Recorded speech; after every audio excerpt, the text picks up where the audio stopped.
Salam mes leaders inspirés, c'est parti pour la pépite psycho-spirituelle du vendredi.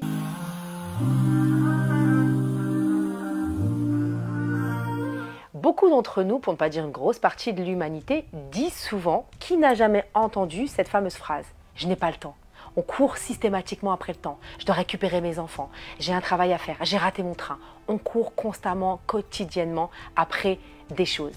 Eh bien, dans le noble Coran, notre Seigneur nous invite à réfléchir à cette notion de temps. D'ailleurs, il jure régulièrement par le temps. Le temps, c'est cette capacité en réalité à donner de l'importance à nos besoins.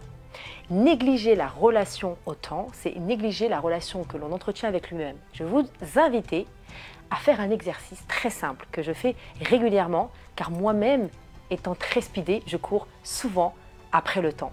Eh bien, le temps, c'est Dieu. Remplacer « je n'ai pas le temps » par « je n'ai pas Allah », je n'ai pas Dieu dans ma vie. Et ça va vous permettre déjà de reconsidérer votre rapport au temps. Pourquoi est-ce que le temps est associé à Dieu? Le temps est quelque chose qui a été créé, c'est une notion qui a été créée par notre Seigneur. Dire qu'on n'a pas le temps, c'est dire que nous n'avons pas Dieu dans notre vie et quelque part, c'est se négliger.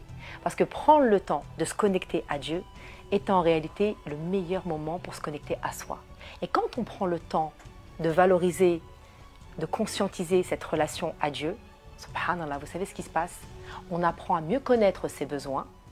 On apprend à demander à Dieu de manière posée, on apprend à s'écouter parce que dans cet espace où l'on pense perdre du temps, en réalité, on en gagne car on apprend de manière intuitive et de manière intentionnelle à prendre le temps de demander ce que l'on a besoin pour cheminer vers notre paix intérieure.